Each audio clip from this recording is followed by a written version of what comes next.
I also love HGTV. Oh my God. Yes. HGTV is like black tar heroin for married people. Every day I'm like, I need a fix and it better be fixer-upper.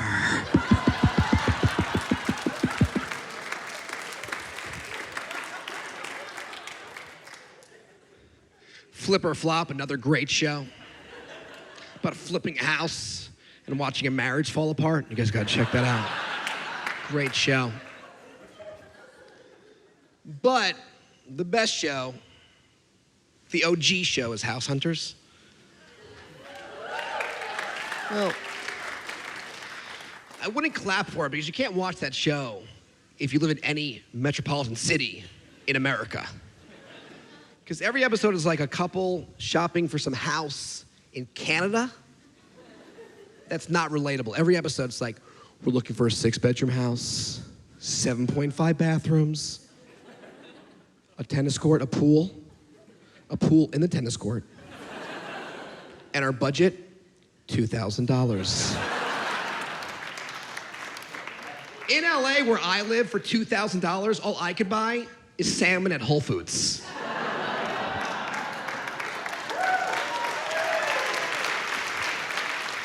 Maybe. Thanks so much for being here. Oh, thank you for having me. Congrats AOL on this BUILD. special.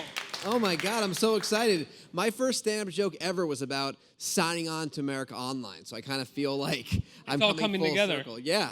Could you tell the joke for us? Oh yes, I will tell a joke. I used to end my shows by saying, this is my impression of signing on to AOL.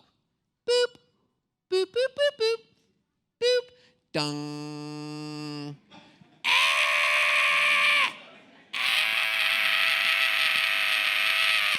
Lost connection. Still works. Now it's like a vintage joke. You missed the sort of like, it always that kind part of, too. yeah. Oh, how am I gonna cyber sex with that girl from camp? How am I going to send a photograph that's going to take this long to go? Get to the top. Yeah. So Lion. Yes. Do you want to say why it's called Lion? I don't want you to sort of tell your jokes from the special here, but it's called Lion for a specific reason. Well, I started working out, as you guys can tell. Ripped. Just ripped. I'm shredded. Wow. He's too excited, guy with braces. Waited for quiet to say wow, too. That was good. And I got a personal trainer, and he was asking me, just straight up, are you a zebra or are you a lion?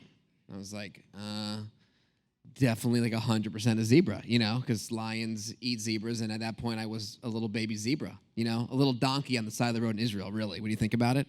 And I sort of worked out with him and became, stronger and had babies and felt like I had to become a lion. And over the course of the special, you see that I've become a lion. Good answer? I think so. That's a great answer. Yeah. What made you go to a personal trainer to begin with? Just wanted to step it up. That's not true. I joined gym and I got a free personal trainer. And I was like, I'll take advantage of this. And then I did. And then I kind of became obsessed with him. And I kind of felt like I couldn't break up with him like he was like a long-term girlfriend, even though he was a man. And I was constantly looking for his acceptance, and I'd send him pictures of my body. It got real weird, AOL, I'm not going to lie. Are you the type of person who has sort of awkward relationships with those that you sort of pay money for, like therapists and trainer and stuff, where it's like, because you pay money, you should feel totally comfortable breaking it off with them at any time because it's a financial thing that it's a transaction they have going on. I have that with people where it's kind of like, I can't break this off. It's like, no, you pay them. That's what it's for. Oh, no. Yeah, like I was obsessed with him. I felt like he was my therapist. Like I would just like walk in and be like, I'm having such a bad day. He's like, I know, bro. I know. Pick up this 50-pound weight. And then I'd like hurt my back and have to go to a chiropractor. How long did you see this trainer? Well, like any relationship, I saw him on and off for several years. Right now we're off, but I still text him constantly every day. So it's I text him a lot. I probably maybe text him the most. Yesterday he actually texted me, take over the world, destroy everything, take no hostages, which was a weird thing to say. And then he said, don't respond to this text. So Did you? Yeah. You didn't respond? No, I sent back smiley face. That's what I do. I don't know what to do. Did he respond to that? He sent one of those like muscle emojis. You know those? Yeah. So he didn't. So in no way he didn't mean don't respond. He actually wanted you to respond. It sounds like. Because if I did respond, I know he'd be like, "What's up? You didn't get my texts? Don't you want to respond to your trainer? Yeah. I'm your trainer." But why would he say don't respond? I think he's a crazy person, like most of the people in my life. When did you start doing comedy? Started doing comedy when I was very young. When I was 9, I started doing comedy. But I started doing stand-up when I was like 18, pretty much, when I was at Emerson. What was your first stand-up performance like? Where was it? I performed at Dick Doherty's Comedy Vault, which is exactly what it sounds like. And I bombed. I was wearing a teal Adidas jumpsuit, and I came on stage and just screamed and fell on the floor and did my impression of drinking tequila. What's your impression of drinking tequila? That you drink tequila and then you pass out and you wake up and you think you are Jose Cuervo. Terrible joke. I have a new special coming out. He's making me do my jokes from 1999. Although the AOL one, I'm going to bring it back, I think. No, bring back the Jose Cuervo one. That's a killer. So bad. And then I also would then go into singing an Enrique Iglesias song. That's true. When did stand-up take off for you in the sense that you started doing it more and more and trying to sort of perfect your craft or like really understanding what you were good at and how to perfect it? I think I realized, I think I just got good at it like this year, but I was really confident the entire time. I was in 2001, I won the award for funniest college comedian in America. No big deal. Thank you. Thank you. And that's when I sort of like, it really started happening. Like I got managers, and then I came to LA, and I started hosting really bad MTV shows that were quickly canceled, and now I'm here. Did you host an MTV show that was on for a little while that was like what? Yeah, I hosted a show called Your Face or Mine that ran in 2004 for 24 episodes, which was basically like Hot or Not. And I would like, if you were a contestant, I'd be like, okay, buddy, Ricky, here's a picture of you, Ricky, okay? Are you better looking than this picture of this guy, Bobby? And what would you say? Yeah. Audience voted, no, you're ugly as shit. Next contestant. That was a show, a real show on MTV, and it did not go well. And at the time, I thought it was awesome. I thought it was so cool that I was on TV, but I remember running into other VJs like Caduce and different people like that, like MTV events, and they'd be like, whoa, you're on that fucked up show, dude. I was like, no, it's cool. It's awesome. I'm the host of Your Face or Mine. They're like, no. What was that like for you going from sort of winning this award, getting managers and agents, getting sort of thrown into LA, and then sort of hosting these shows? Did it feel like you were doing what you wanted and being a part of comedy, or did it feel like you were just sort of kind of like building a career? No, I felt like I was totally part of comedy, but I did feel like I was like building a career, and it was like the beginning of a bunch of stuff. And then I went on to like host a very short-lived show with Andy Dick on MTV, which was bad. For what reason? Well, the show didn't make sense, but also like every day, Andy Dick would be like, "Let me kiss you," and I'd be like, "Okay, no, I don't want to kiss you, Andy Dick. You're so drunk." But also, that's not the only reason I want to kiss you. But one of the reasons definitely is because you're so drunk. So that was not great. And then I left that and moved on. So you get the show with Andy Dick. Did you know anything about Andy Dick going into it? Had you heard stories at that point or anything? Oh yeah, I was frightened, but I was like, I should probably need some money, so I'll just do this thing. I'll just deal with it. And he lived up to his his reputation. Yeah, during that time, he definitely was as crazy as people were saying he was. So I was happy when they were like, the show's canceled. I was like, yay, confetti.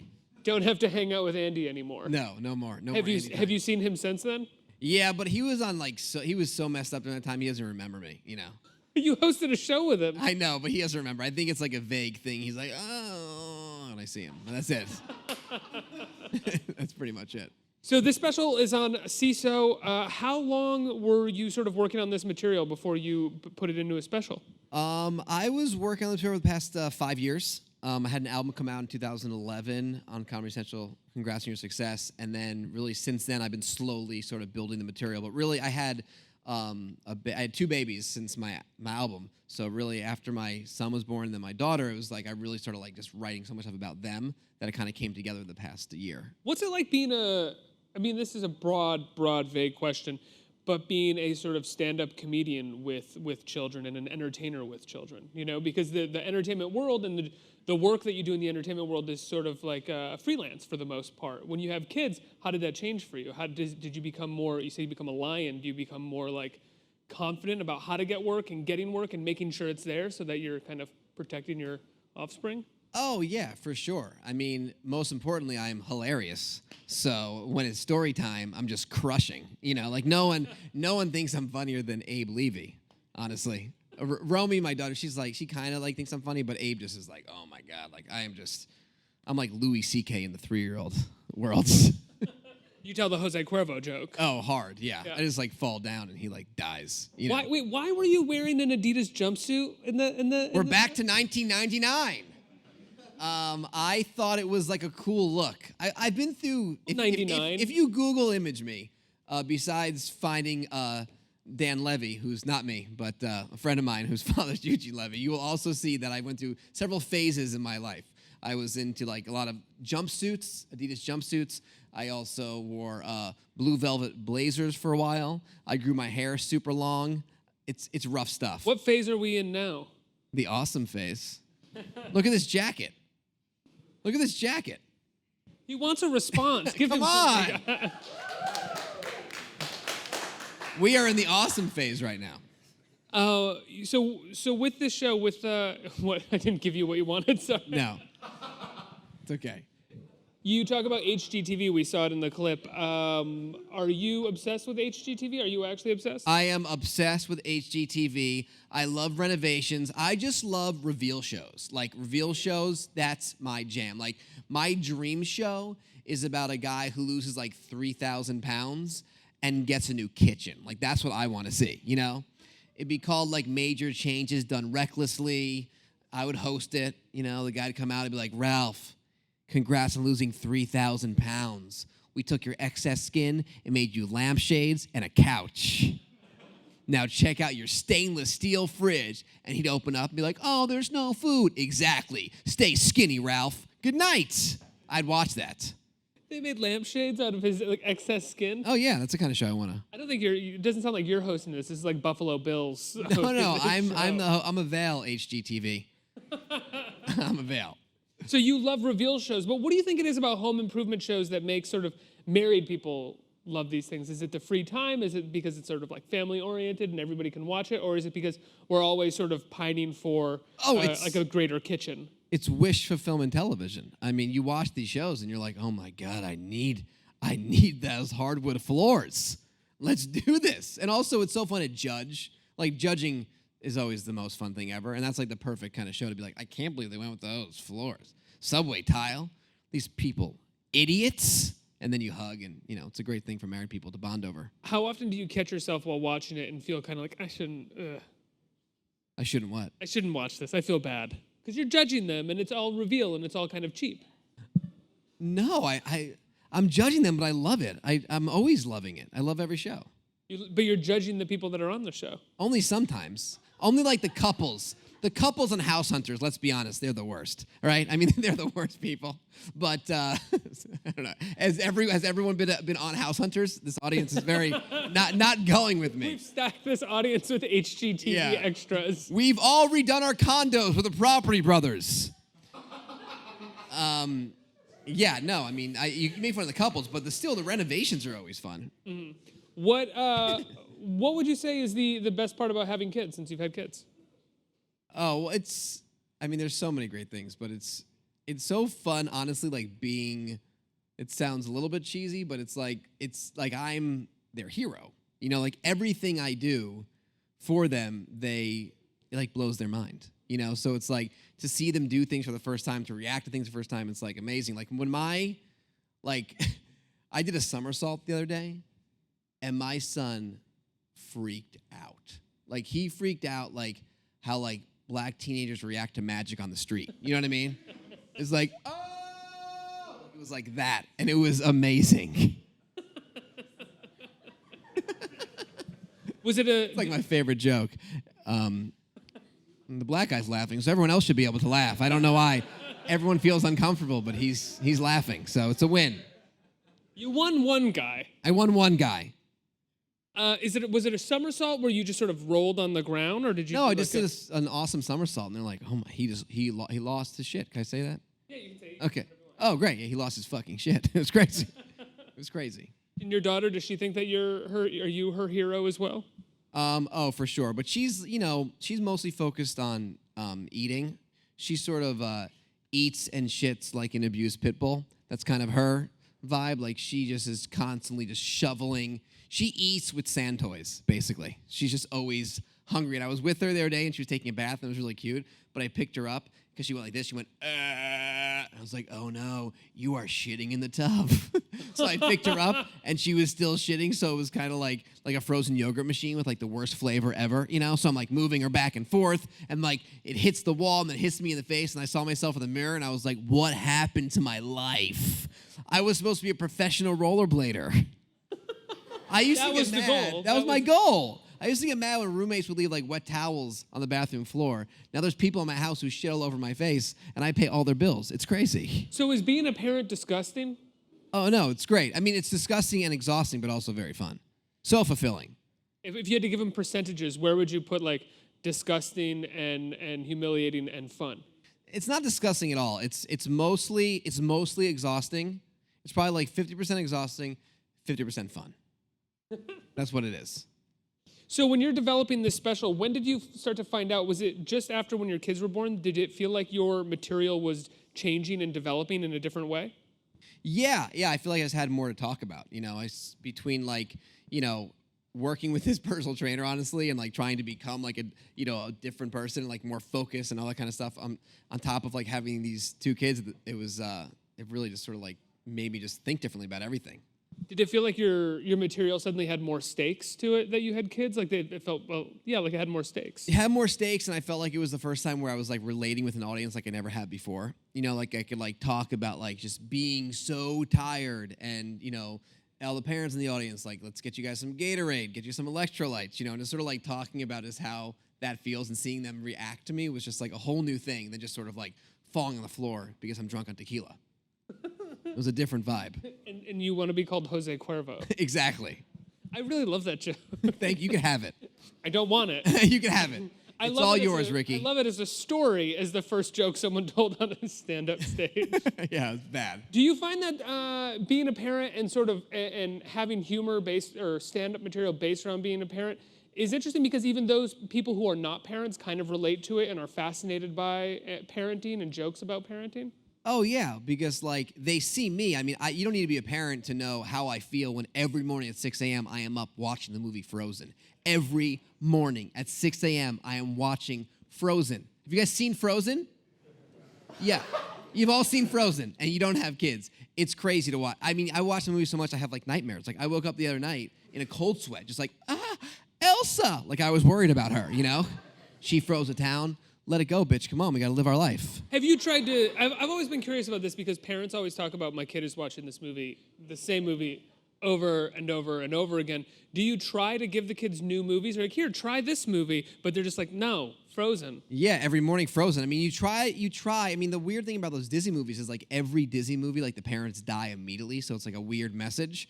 So you kind of like don't want them to. I always like fast forward through like the drowning scenes because it's so intense. Because that movie, The Good Dinosaur, in my opinion, is more intense than Schindler's List. Have you seen that movie?